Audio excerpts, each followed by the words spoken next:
John Bolton, thank you for joining me on the show. Glad to be with you. Thanks for having me. In recent weeks, we've heard President Donald Trump refuse to say whether or not he'll accept the result of the election, whether he'll commit to a peaceful transition of power. You know the man. You worked closely with him for nearly 2 years in the White House. If he loses to Joe Biden, will he concede on the Wednesday morning and accept the result? Well, I don't think that's likely, and I don't think he's going to leave graciously at all. I do think there's a little bit of misunderstanding in some of these questions about what it means to accept the outcome of the election, and certainly the president should say that unequivocally. But that doesn't mean that you can't contest the outcome of the election through normal legal channels, as Al Gore did in 2000 in Florida. And I can tell you, I spent 31 days in Florida in 2000. It's an arduous process, but there is room for contesting an election, especially when the results are close. That said, I think the president should be clear. He believes in the integrity of the U.S. electoral process, and the fact Donald Trump won't say that is very troubling.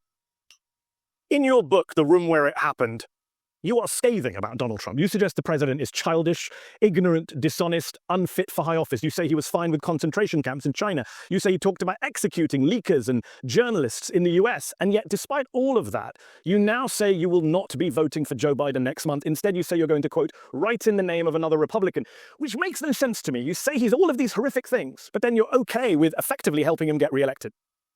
Well, I'm not effectively helping him get reelected. I live in Maryland. Joe Biden will carry Maryland. There's no question about it. Let me just give you the example of George Meany, the president of the AFL-CIO in 1972, for the first time in his life, didn't vote for the Democratic nominee, George McGovern, but told Richard Nixon he wasn't going to vote for him either. So, it's I think it's something that people do quite regularly in American elections. There's nothing unusual about it. But if you were in a swing state then, Wisconsin, Florida, would you vote Biden to stop this man who you say is a threat to U.S. national security?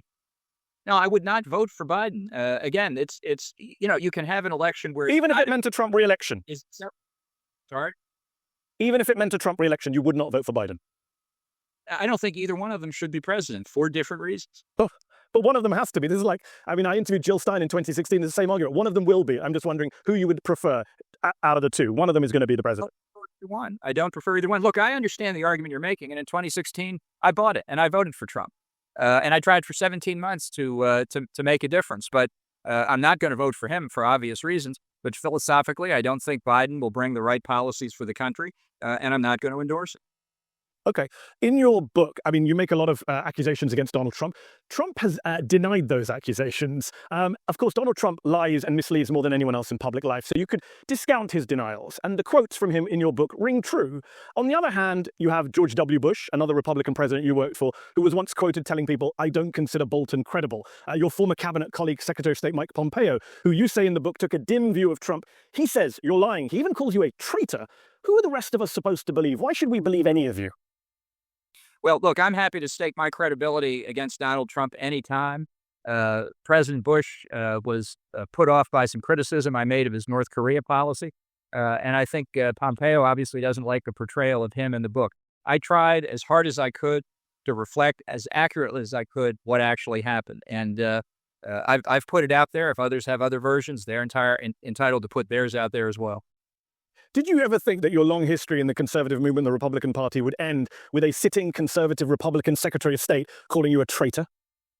Well, I don't think my role in the conservative movement or the Republican Party is over. And I think Mike Pompeo wants desperately to be president. We'll see whether that happens.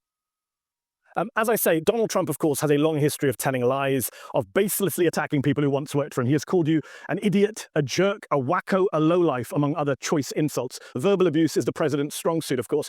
But then again, when he says in response to you in your book that you're a, quote, warmonger, that all you, quote, wanted to do is drop bombs on everybody, is he correct about that? Because you backed the Iraq War, you called for the assassination of Gaddafi, you wanted a much bigger strike on Syria in 2018, you're on record calling for preemptive strikes against both Iran and North Korea. So I wonder, is Trump right about that for once, about his description of you? NBC is reporting today he's considering giving a speech to pull more troops out of Afghanistan, something I'm guessing you oppose there too.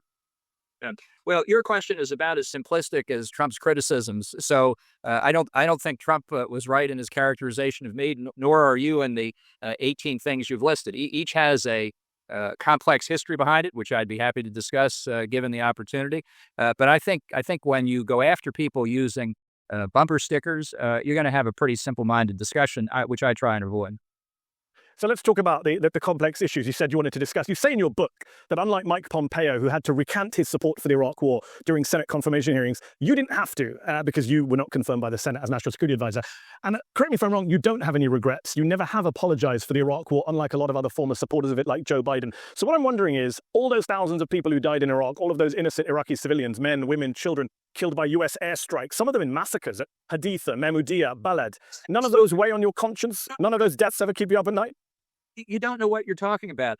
The Iraq War, which was the period that lasted about 4 weeks and resulted in the overthrow of Saddam Hussein, was a brilliant military victory by the United States and other coalition forces.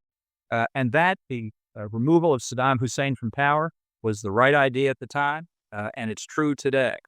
Where the United States made a mistake, and I've said this repeatedly over the years, was in the period following the overthrow of Saddam Hussein. I do not think we should have set up a coalition provisional authority. I think we should have kept our troops in Iraq for a lot of reasons, but I think we should have turned responsibility for the government over to Iraqis as soon as possible. You do not increase people's political maturity by making decisions for them. You increase their political maturity by making them make decisions for themselves. So people talk about the Iraq War as though it started in 2003 and lasted until 2011 when Obama withdrew everybody, as if every single decision in that 8-year period followed inevitably, unalterably, from the single decision to invade in 2003. And that's simply not right. But you say it's simply not right, but the reality is hundreds of thousands of Iraqis died, there was torture, millions of refugees, and that did follow from the decision by George W. Bush, Dick Cheney, and others in the administration like yourself to invade Iraq. Hundreds of thousands of people died, and just to go back to my question, which you didn't answer, do those deaths never weigh on your conscience, was my question, which you didn't answer. No, I did answer it, and I'll answer it again since you didn't seem to listen to it. The fact was, after the overthrow of Saddam Hussein, a number of decisions could have been made in different ways. I don't believe in U.S. participation in nation building. I think nations have to build themselves.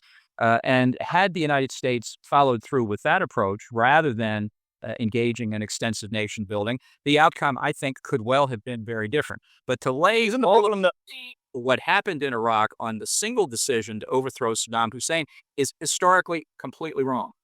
But no one's doing that. They're pointing to the war and the invasion and the occupation. You're trying to disconnect the occupation.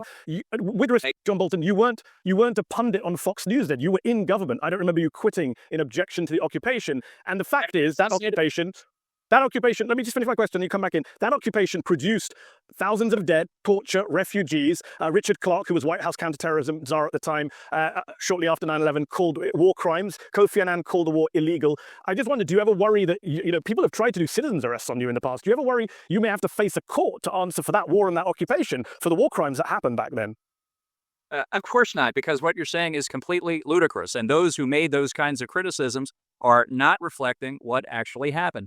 And I made clear in my first book, Surrender is Not an Option, that I was largely excluded from actual decision-making on Iraq by Colin Powell because he felt I had a different point of view than he did. So my observations here are from somebody who had a pretty good idea what was going on inside, didn't agree with it, but didn't have much influence over policy. I'm not trying to duck the issue, but you are making a grievous factual error when you attribute everything that came after the overthrow of Saddam to the U.S. decision to do that. That's called the post hoc ergo propter hoc fallacy. Look it up. Okay, while I look it up, let me just ask you that question one more time. You keep saying I'm not listening to you, but I've asked twice. I'll ask you one third time, because I want to talk about Iran and the nuclear deal. I know you have strong views there. Very quickly on Iraq, you have no regrets about the thousands of Iraqis who died in Iraq after the invasion. They never bother you, never keep you up at night, never weigh on your conscience. I didn't say that at all. And what I'm saying is that the actual casualties in the overthrow of Saddam Hussein... I understand that, but you're still not answering the question. It's a very simple question, yes or no. Do they weigh on your conscience? It's not, because you cannot attribute it causally to the U.S. invasion simply because it happened late.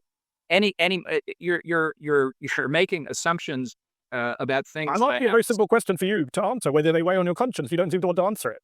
You're not I didn't say no, and we'll move on. So I can't explain it because the interview is just about over. The fact is that much of the dissension and much of the casualties that happened inside Iraq after Saddam was overthrown were caused by Iran, by its intervention, its arming and training of Shia militia, by its fostering increased sectarian strife that eventually broke the country apart.